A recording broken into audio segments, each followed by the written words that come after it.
మొన్న ఆంధ్రప్రదేశ్లో ఏం జరిగిందో గుర్తుపెట్టుకోవాలని తెలంగాణ అధికారులకు BRS working president KTR warning ఇచ్చారు. అత్యుత్సాహాన్ని ప్రదర్శిస్తూ అడ్డగోలు జమాబందీ వ్యవహారం చేస్తా ఉన్నారు. మొన్నటికి మొన్న 54 రేషన్ దుకాణాలు ఇక్కడ మా గతంలో ప్రభుత్వం ఉన్నప్పుడు కొత్త రేషన్ దుకాణాలు పెట్టినాం. చిన్న చిన్న పల్లెలలో, పోతిరెడ్డి పల్లె లాంటి చిన్న పల్లెలో పెట్టినాం. రాగట్ల పల్లె లాంటి చిన్న పల్లెల కొత్త గ్రామ పంచాయతీ చేసి అక్కడనే మళ్ళీ వాళ్ళు ఇంకో పక్క ఊరికి పెద్ద ఊరికి పోయి అక్కర లేకుండా ఆడనే దుకాణం పెట్టినాం. దుకాణం పెట్టి ఏం చేసినాం, మేము స్థానికంగా ఉండే మహిళా సంఘానికి అప్పచెప్పాం.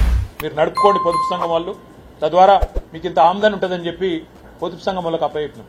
మరి నువ్వేం చేసినావు వచ్చి ఇప్పుడు ఇక్కడ నా చేతిలో 4 సార్లు ఓడిపోయిన ఆయన ఏందో ఆయనే రాజు ఆయనే మంత్రి అన్నట్టు ఆయన ఇక నేనే నడుపుతా మొత్తం ప్రభుత్వాన్ని, అసలు ఇక అటు రేవంత్ రెడ్డి ఇక్కడ నేను అన్నట్టుగా ఇష్టారాజ్యం ఇష్టం వచ్చిన వ్యవహారం చేస్తా ఉన్నారు.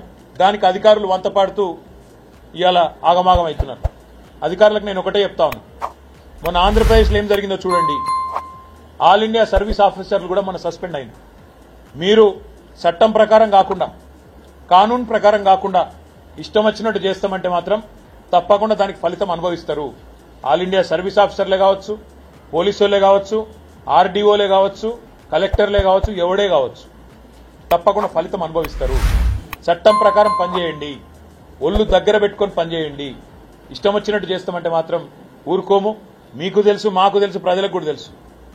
మళ్ళా 3.5-4 ఏళ్లలో కేసీఆర్ గారు తిరిగి వస్తారు. మీ సంగతి తప్పకుండా అప్పుడు చూస్తామనే మాట కూడా నేను చెప్తాను.